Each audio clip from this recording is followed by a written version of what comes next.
Hi my beautiful viewers, ಹೇಗಿದ್ದೀರಾ? ಎಲ್ಲರೂ ಚೆನ್ನಾಗಿದ್ದೀರಾ ಅಲ್ವಾ? Welcome back to Lanchana's lifestyle. ಯಾರೆಲ್ಲ ನನ್ನ ಚಾನಲನ್ನು ನೋಡ್ತಾ ಇದ್ದೀರಾ, ಸಬ್ಸ್ಕ್ರೈಬ್ ಮಾಡಿಕೊಂಡು ವಿಡಿಯೋನ ಪೂರ್ತಿಯಾಗಿ ನೋಡಿ, ಎಲ್ಲೂ ಕೂಡ ಸ್ಕಿಪ್ ಮಾಡಬೇಡಿ. ಅದೇ ರೀತಿಯಾಗಿ ಆ ಒಂದು ರೆಸಿಪಿಯನ್ನು ಟ್ರೈ ಮಾಡೋದನ್ನು ಕೂಡ ಮರಿಬೇಡಿ. ಹೇಗೆ ಬಂತು ಅಂತ ಕಮೆಂಟ್ ಮಾಡಿ, ಲೈಕ್ ಮಾಡಿ, ಶೇರ್ ಮಾಡಿ, ಕಮೆಂಟ್ ಮಾಡೋದನ್ನು ಕೂಡ ಮರಿಬೇಡಿ ಸ್ನೇಹಿತರೆ. ಈಸಿಯಾಗಿ ಮಲ್ಲಿಗೆ ಹೂವಿನಂಥ ಇಡ್ಲಿ ಅಂದರೆ ಯಾರಿಗೆ ತಾನೇ ಇಷ್ಟ ಆಗೋದಿಲ್ಲ?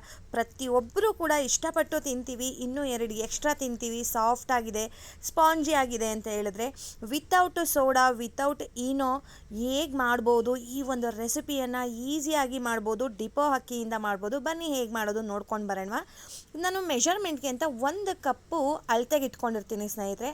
ಆ 1 ಕಪ್ ಮೆಷರ್ಮೆಂಟಲ್ಲಿ 1/4 ಕಪ್ಪಷ್ಟು ನಾನಿಲ್ಲಿ ನೈಲಾನ್ ಅಂತ ಬರುತ್ತಲ್ವ, ಆ ಸಬ್ಬಕ್ಕಿ ತೊಗೊಂಡಿದ್ದೀನಿ. ನೀವು ಮಾಮೂಲಾಗಿ ದಪ್ಪ ಬರುವಂಥ ಸಬ್ಬಕ್ಕಿ ಬೇಕಾದರೂ ತೊಗೊಳ್ಬೋದು. ಇಲ್ಲಿ ಅದೇ ಕಪ್ಪು ಮೆಷರ್ಮೆಂಟಲ್ಲಿ 1/4 ಕಪ್ಪಷ್ಟು ಉದ್ದಿನಬೇಳೆ, ಅರ್ಧ ಸ್ಪೂನಷ್ಟು ಮೆಂತ್ಯ, ಇದನ್ನೆಲ್ಲ ನಾನು ಬೆಳಗ್ಗೆ ಟೈಮ್ನಲ್ಲೇ ನೆನೆಸಿಟ್ಟಿದ್ದೆ ಸ್ನೇಹಿತರೆ. ಅದನ್ನೇ ನಿಮ್ಮ ಜೊತೆ ಶೇರ್ ಮಾಡ್ತಾ ಇರೋದು. ವಿಡಿಯೋ ಲ್ಯಾಗ್ ಆಗುತ್ತೆ ಅಂತ ನೋಡಿ. ಇಲ್ಲಿ ಡಿಪೋ ಅಕ್ಕಿ, ಇದು ಡಿಪೋ ಅಕ್ಕಿ ಅಂದರೆ ರೇಷನ್ ಅಕ್ಕಿ, ನಿಮ್ಮೆಲ್ಲರಿಗೂ ಗೊತ್ತೇ ಇದೆ ಅಲ್ವಾ? 1 ಕಪ್ಪಷ್ಟು ರೇಷನ್ ಅಕ್ಕಿ ತೊಗೊಂಡಿದ್ದೀನಿ ನೋಡಿ. ತುಂಬ ಚೆನ್ನಾಗಿ ನೆಂದಿರುತ್ತೆ. ನೀವು ಬೆಳಗ್ಗೆ ಟೈಮ್ನಲ್ಲೇ ನೆನೆಸ್ಬಿಟ್ರೆ ಸಂಜೆಗೆ ರುಬ್ಬೋದಕ್ಕೆ ತುಂಬ ಚೆನ್ನಾಗಿ ನೆನ್ಕೊಂಡಿರುತ್ತೆ. ಅದೇ ಕಪ್ಪು ಮೆಷರ್ಮೆಂಟಲ್ಲಿ 1/4 ಕಪ್ಪಷ್ಟು, ಅಥವಾ ಒಂದು ಒಳ ಮುಷ್ಟಿ ಅಂತ ಹೇಳ್ತೀವಲ್ವ, ನೀವು ಮುಷ್ಟಿ ಲೆಕ್ಕದಲ್ಲಿ ಹಾಕೋ ಆಗಿದ್ರೆ, ಇಡೀ ಲೆಕ್ಕದಲ್ಲಿ ಹಾಕೋ ಆಗಿದ್ರೆ, ಒಳ ಹಿಡಿ 1 ಇಡಿ ಅವಲಕ್ಕಿ, ಇದು ಗಟ್ಟಿ ಅವಲಕ್ಕಿ ತೊಗೊಂಡಿದ್ದೀನಿ. ಇದು ಇಡ್ಲಿ ಅಕ್ಕಿ, ಕುಸುಬ್ಲಕ್ಕಿ ಅಂತ ಹೇಳ್ತೀವಲ್ವ, ಆ ಅಕ್ಕಿ ತೊಗೊಂಡಿದ್ದೀನಿ. ಇಡ್ಲಿ ಅಕ್ಕಿ ತೊಗೊಂಡಿದ್ದೀನಿ. ಅದು ಕೂಡ 1 ಕಪ್ಪಷ್ಟು ತೊಗೊಂಡಿದ್ದೀನಿ ಸ್ನೇಹಿತರೆ. ಇಡ್ಲಿ ತುಂಬ ಚೆನ್ನಾಗಿ ಬರಬೇಕು ಅಂದರೆ ಈ ಒಂದು ಇಂಗ್ರೀಡಿಯೆಂಟ್ ಅಂತೂ ಬೇಕೇ ಬೇಕು ಸ್ನೇಹಿತರೆ.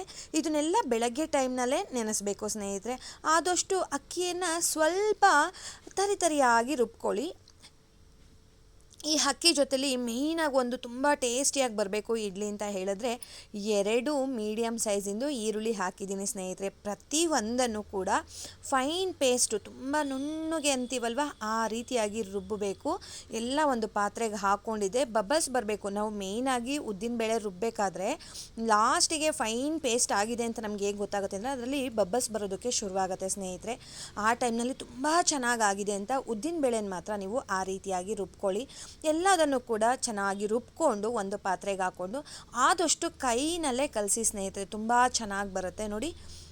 ಈವನಾಗಿ ಮಿಕ್ಸ್ ಆಗುತ್ತೆ ನೋಡಿ. ಈ ರೀತಿಯಾಗಿ ಕನ್ಸಿಸ್ಟೆನ್ಸಿನೂ ಅಷ್ಟೇ, ಇದು ಕರೆಕ್ಟಾಗಿದೆ, ಪರ್ಫೆಕ್ಟ್ ಆಗಿದೆ. ಈ ಒಂದು ಅಳತೆನಲ್ಲಿ ಹಾಕಿ ನೀವು ಮಾಡಿ ಒಂದು ಸಲ ನೀವು ಟ್ರೈ ಮಾಡಿ, ಆಮೇಲೆ ನೀವು ನನಗೆ ಹೇಳ್ತೀರಾ ಹೇಗೆ ಬಂತು ಅಂತ ಹೇಳ್ಬಿಟ್ಟು. ಅಷ್ಟು ತುಂಬ ತುಂಬ ತುಂಬ ತುಂಬ ಚೆನ್ನಾಗಿ ಬರುತ್ತೆ ನೋಡಿ. ಇವಾಗ ನೀಟಾಗೆಲ್ಲ ಮಿಕ್ಸ್ ಆಗಿದೆ. ಇದನ್ನು ಲಿಡ್ ಕ್ಲೋಸ್ ಮಾಡಿ ಇಡ್ತಾ ಇದ್ದೀನಿ. ನಾನು ಸಂಜೆ ಒಂದು 7:15 ನಾನು ರುಬ್ಬಿರೋ ಅಂಥದ್ದು ಸ್ನೇಹಿತರೆ. ಇದು ಬೆಳಗ್ಗೆ 6 ಗಂಟೆ 6:15 ಆಗಿತ್ತು. ಆ ಟೈಮ್ನಲ್ಲಿ ನೋಡಿ ಯಾವ ರೀತಿಯಾಗಿ ಉದುಗ್ ಬಂದಿದೆ ಅಂತ. ತುಂಬ ಅಂದರೆ ತುಂಬ ಚೆನ್ನಾಗಿ ಉದುಗ್ ಬರುತ್ತೆ.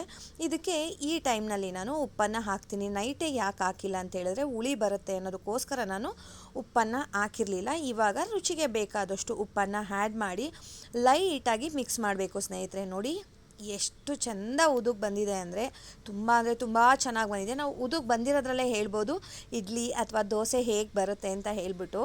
ಇದಂತೂ ತುಂಬ ಚೆನ್ನಾಗಿ ಬಂದಿತ್ತು ಉದುಗು. ಸೊ ಇಡ್ಲಿ ಕೂಡ ಅಷ್ಟೇ ತುಂಬ ಸಾಫ್ಟಾಗಿ ಸ್ಪಾಂಜಿಯಾಗಿ ಬಂದಿತ್ತು ಸ್ನೇಹಿತರೆ. ನೋಡಿ ನೀಟಾಗಿ ಲೈಟಾಗಿ ಮಿಕ್ಸ್ ಮಾಡಬೇಕು, ಜೋರಾಗಿ ಬೀಟ್ ಮಾಡಬಾರ್ದು ಸ್ನೇಹಿತರೆ. ಮೇಯ್ನ್ ಇರೋದೇ ಅಲ್ಲಿ. ಇದು ಒಂದು ಟಿಪ್ ಅಂತಲೇ ಅಂದ್ಕೊಳ್ಳಿ. ನೀವು ಫಾಸ್ಟಾಗಿ ನೀವು ಬೀಟ್ ಮಾಡಿಬಿಟ್ರೆ ಅದು ಉದುಗ್ ಬಂದಿರೋದೆಲ್ಲ ಮಾಮೂಲಿ ಹಿಟ್ಟು ಥರ ಅನ್ನಿಸ್ಬಿಡುತ್ತೆ. ಆವಾಗ ಅದು ಸಾಫ್ಟಾಗಿ ಸ್ಪಾಂಜಿಯಾಗಿ ಬರೋದಿಲ್ಲ. ದೋಸೆ ಬ್ಯಾಟರ್ ಆದರೂ ಆಯಿತು, ಇಡ್ಲಿ ಬ್ಯಾಟರ್ ಆದರೂ ಆಯಿತು. ಸೊ ಫಾಸ್ಟಾಗಿ ತುಂಬ ಜೋರಾಗಿ ಬೀಟ್ ಮಾಡಬೇಡಿ ನೋಡಿ. ಈ ಕನ್ಸಿಸ್ಟೆನ್ಸಿ ಕರೆಕ್ಟಾಗಿದೆ. ಒಂದು ವೇಳೆ ನಿಮಗೇನಾದರೂ ಗಟ್ಟಿ ಅಂತ ಅನ್ನಿಸ್ತು ಅಂತ ಹೇಳಿದ್ರೆ ನೀವು ಈ ಟೈಮ್ನಲ್ಲಿ ಸ್ವಲ್ಪ ನೀರನ್ನು ಆ್ಯಡ್ ಮಾಡ್ಕೊಳ್ಬೋದು. ಬಟ್ ಕನ್ಸಿಸ್ಟೆನ್ಸಿ ಮಾತ್ರ ಕರೆಕ್ಟಾಗಿದೆ ಸ್ನೇಹಿತರೆ. ಇಲ್ಲಿ ನಾನು ಇಡ್ಲಿ ಪಾತ್ರೆ ತೊಗೊಂಡಿದ್ದೀನಿ. ಅದಕ್ಕೆ ಎಣ್ಣೆ ಬೇಕಾದರೂ ಹಾಕ್ಬೋದು, ತುಪ್ಪ ಬೇಕಾದರೂ ಹಾಕ್ಬೋದು. ಆಲ್ಮೋಸ್ಟ್ ನಾನು ತಿಂಡಿಗಳಿಗೆಲ್ಲ ನಾನು ತುಪ್ಪನೇ ಯೂಸ್ ಮಾಡೋದು ಜಾಸ್ತಿನ. ಸೊ ತಿಂದರೆ ಒಳ್ಳೆಯದು ಅಂತ ಹೇಳಿಬಿಟ್ಟು ನೋಡಿ ತುಪ್ಪನ ಹಾಕ್ಕೊಂಡು ಸ್ವಲ್ಪನೇ ನೀಟಾಗಿ ಸ್ಪ್ರೆಡ್ ಮಾಡಿ ಸ್ನೇಹಿತರೆ. ಇದಕ್ಕೆ ಎಕ್ಸ್ಟ್ರಾ ನೀವು ಏನು ಹಾಕೋದು ಬೇಡ. ಅಷ್ಟು ಚೆನ್ನಾಗಿ ಇಡ್ಲಿ ಬರುತ್ತೆ. ತಟ್ಟೆಗೆ ಸ್ವಲ್ಪ ಕೂಡ ಕಚ್ಚೋದಿಲ್ಲ ನೀವು ತುಪ್ಪನ ಮೆಲ್ಟ್ ಮಾಡಿ ಬೇಕಾದರೂ ಹಾಕ್ಬೋದು. ನಾನು ಹೀಗೆ ಹಾಕಿದ್ದೀನಿ, ಬಿಸಿನಲ್ಲಿ ಅದು ಮೆಲ್ಟ್ ಆಗುತ್ತೆ ಅಂತ ಹೇಳಿಬಿಟ್ಟು. ಅದು ತಿಂತಾ ಇದ್ದರೆ ಇಡ್ಲಿನ ತುಪ್ಪದ ಫ್ಲೇವರ್ ಬರ್ತಾ ಇರುತ್ತೆ. ಏನು ರುಚಿ ಅಂತ ಹೇಳ್ತೀರಾ. ಇನ್ನೊಂದು ಬೇಕು ಅಂತ ತಿಂತೀವಿ. 3 ತಿನ್ನೋ ಅಂಥವ್ರು ಒಂದು 6 ಬೇಕಾದರೂ ತಿಂದುಬಿಡ್ತೀರಾ, ಅಷ್ಟು ಚೆನ್ನಾಗಿರುತ್ತೆ. ಹೊಟ್ಟೆ ತುಂಬುವಷ್ಟು ತಿನ್ಬೋದು. ಆ ಥರ ಗ್ಯಾಸ್ಟ್ರಿಕ್ಕು ಆ ಥರ ಏನೂ ಆಗೋದಿಲ್ಲ ಇದರಲ್ಲಿ. ನೋಡಿ ಈಗೆಲ್ಲ ಚೆನ್ನಾಗಿ ಸ್ಪ್ರೆಡ್ ಮಾಡಾಗಿದೆ. ಸೊ ಆದಷ್ಟು ತುಂಬಾ ಹಾಕ್ತಾಯಿದ್ದೀನಿ, ಯಾಕಂದರೆ ಇದು ನನ್ನ ಹತ್ರ ಇರೋವಂಥ ಇಡ್ಲಿ ಪಾತ್ರೆಯಲ್ಲಿ ಗ್ಯಾಪು ಜಾಸ್ತಿ ಇದೆ ಸ್ನೇಹಿತರೆ. ಸೊ ಅದಕ್ಕೆ ಹಾಕ್ತಾಯಿದ್ದೀನಿ.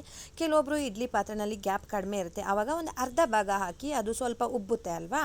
ಸೊ ನೀವೊಂದು ಅರ್ಧ ಭಾಗ ಹಾಕಿದ್ರೂ ಸಾಕಾಗತ್ತೆ.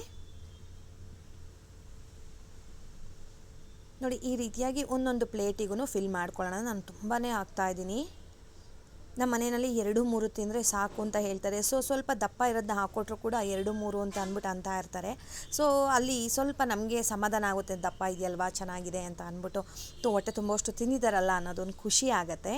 ನೋಡಿ ಈ ರೀತಿಯಾಗಿ ಪೂರ್ತಿಯಾಗಿ ಎಲ್ಲದಕ್ಕೂ ಕೂಡ ಹಾಕ್ಕೊಂಡು ಇಡ್ಲಿ ಪಾತ್ರೆಯಲ್ಲಿ ಇಟ್ಬಿಟ್ಟು ಸುಮಾರು ಒಂದು 12-15 ನಿಮಿಷ ಬೇಯಿಸಬೇಕು ಸ್ನೇಹಿತರೆ. ಇದನ್ನು ಬೇಯಿಸಿದ ಮೇಲೆ ನೀವು ನೋಡ್ತಾ ಇದ್ದೀರಾ ಎಷ್ಟು ಚೆನ್ನಾಗಿ ಬಂದಿದೆ ಅಂತ ಹೇಳ್ಬಿಟ್ಟು. ನಮಗೆ ಇಡ್ಲಿ ಬೆಂದಿದೆ ಅಂತ ಹೇಗೆ ಗೊತ್ತಾಗುತ್ತೆ ಅಂತ ಹೇಳಿದ್ರೆ, ಅದನ್ನು ಮೇಲ್ಭಾಗ ಮುಟ್ಟಿದ್ರೆ ಕೈಗೆ ಅಂಟೋದಿಲ್ಲ. ನೋಡಿ ಸ್ವಲ್ಪ ಕೂಡ ಅಂಟೋದಿಲ್ಲ. ಈ ರೀತಿಯಾಗಿದೆ ಇಡ್ಲಿ ಕರೆಕ್ಟಾಗಿ ಬಂದಿದೆ ಅಂತ ಹೇಳ್ಬಿಟ್ಟು. ನೋಡಿ ಎಷ್ಟು ಈಸಿಯಾಗಿ ಬರ್ತಾ ಇದೆ ಅಂತ ಹೇಳಿದ್ರೆ ನಿಮ್ಗೆ ಅಲ್ಲೇ ಗೊತ್ತಾಗ್ತಾ ಇದೆ. ಸ್ವಲ್ಪ ಕೂಡ ತಟ್ಟೆಗೆ ಅದು ಕಚ್ಕೊಂಡಿಲ್ಲ, ಇಡ್ಲಿ ಪಾತ್ರೆಗೆ ಕಚ್ಕೊಂಡಿಲ್ಲ. ನೋಡಿ ತುಂಬ ಅಂದರೆ ತುಂಬ ಸಾಫ್ಟಾಗಿತ್ತು. ನೀವು ಇದಕ್ಕೇನಾದ್ರು ಸಾಂಬಾರು ಕಾಂಬಿನೇಷನ್ ಕೊಟ್ಬಿಟ್ರಂತೂ ಇಡ್ಲಿ ನಿಮಗೆ ಕೈಗೆ ಸಿಗೋಲ್ಲ ಸ್ನೇಹಿತರೆ. ಅಷ್ಟು ಚೆನ್ನಾಗಿ ಅಬ್ಸರ್ವ್ ಮಾಡ್ಕೊಳ್ಳುತ್ತೆ ಆ ಒಂದು ಸಾಂಬಾರನ್ನು. ನೋಡಿ ತುಂಬ ಸ್ಪಾಂಜಿಯಾಗಿ ತುಂಬ ಟೇಸ್ಟಿಯಾಗಿ ಬಂದಿತ್ತು. ಈ ರೀತಿಯಾಗಿ ನೀವು ಕೂಡ ಟ್ರೈ ಮಾಡಿ. ನಿಮ್ಮೆಲ್ಲರಿಗೂ ಕೂಡ ಈ ಒಂದು ರೆಸಿಪಿ ಇಷ್ಟ ಆಗುತ್ತೆ ಡೆಫಿನೆಟಾಗಿ ಸ್ನೇಹಿತರೆ. ಸೊ ಇದೇ ರೀತಿಯಾಗಿ ಪ್ರತಿಯೊಂದು ಇಡ್ಲಿಯನ್ನು ಕೂಡ ನಾವು ಪ್ಲೇಟಿಂದ ಸಪ್ರೇಟ್ ಮಾಡ್ಕೊಳ್ಳೋಣ. ನೋಡಿ ಪ್ರತಿಯೊಂದು ಇಡ್ಲಿನೂ ಅಷ್ಟೇ ತಟ್ಟೆ ಕಚ್ಚಿದೆ ಆ ಥರ ಏನೂ ಇಲ್ಲ ಸ್ನೇಹಿತರೆ. ಈಸಿಯಾಗಿ ಆರಾಮಾಗಿ ಬರ್ತಾ ಇದೆ. ನೀವು ಇದಕ್ಕೆ ತಳಭಾಗಕ್ಕೆ ನೀವು ತುಪ್ಪ ಹಚ್ಚಿದ್ದೀರಾ ಅಲ್ವಾ. ಸೊ ಆ ಜಾಗಕ್ಕೆ ನೀವು ಬಾಳೆ ಎಲೆ ಇದ್ದರೆ ಬಾಳೆ ಎಲೆ ಕೂಡ ಇಡ್ಬೋದು. ತುಂಬ ಚೆನ್ನಾಗಿರುತ್ತೆ. ಬಾಳೆ ಎಲೆದು ಟೇಸ್ಟ್ ಕೂಡ ತುಂಬ ಚೆನ್ನಾಗಿ ಬರುತ್ತೆ. ನಾವು ಹೇಗೆ ಪ್ರಿಪೇರ್ ಮಾಡ್ತೀವಿ ಅಂತ ಅನ್ನೋದಕ್ಕಿಂತ ಸರ್ವ್ ಹೇಗೆ ಮಾಡ್ತೀವಿ ಅನ್ನೋದು ಕೂಡ ಕೆಲವೊಂದು ಸಲ ತುಂಬ ಮುಖ್ಯ ಆಗುತ್ತೆ ಸ್ನೇಹಿತರೆ. ಸ್ಪಾಂಜಿ ಆಗಿರೋವಂಥ ಟೇಸ್ಟಿ ಆಗಿರೋವಂಥ ರೇಷನ್ ಅಕ್ಕಿಯಿಂದ ಮಾಡಿರೋವಂಥ ಇಡ್ಲಿ ರೆಡಿಯಾಗಿದೆ ಸ್ನೇಹಿತರೆ. ನಾನು ಇದಕ್ಕೆ ಕಾಂಬಿನೇಷನ್ ಆಗಿ ಸಾಂಬಾರು ಮಾಡಿದೆ, ಬೇಳೆ ಇಲ್ದಲೇ ಇರೋವಂಥ ಸಾಂಬಾರು. ಬೇಕಂದರೆ ಡಿಸ್ಕ್ರಿಪ್ಷನಲ್ಲಿ ಲಿಂಕನ್ನು ಕೊಟ್ಟಿರ್ತೀನಿ, ಚಟ್ನಿ ಮತ್ತು ಸಾಂಬಾರ್ದು ನೀವು ನೋಡ್ಬೋದು. ಸಾಂಬಾರು ಮಾಡಿದೆ, ಇನ್ಸ್ಟೆಂಟ್ ಸಾಂಬಾರು. ಅದೇ ರೀತಿಯಾಗಿ ಕೆಂಪು ಚಟ್ನಿ ಕೂಡ ಮಾಡಿದೆ. ನನಗೆ ಚಟ್ನಿಗೆ ಸ್ವಲ್ಪ ತುಪ್ಪ ಇದ್ದರೆ ತುಂಬ ಇಷ್ಟ ಆಗುತ್ತೆ. ಸೊ ನಾನು ತುಪ್ಪನ ಹಾಕ್ಕೊಂಡಿದ್ದೀನಿ. ನೋಡಿ ಎಷ್ಟು ಚೆನ್ನಾಗಿ ಅಬ್ಸರ್ವ್ ಮಾಡ್ಕೊತಾ ಇದೆ ಅಂತ. ನಿಮ್ಮೆಲ್ಲರಿಗೂ ಇಷ್ಟ ಆಗಿದೆ ಅಲ್ವಾ. ಹೋಗಿ ಬರಲಾ. ಬಾಯ್ ಸ್ನೇಹಿತರೆ, ನಮಸ್ತೆ.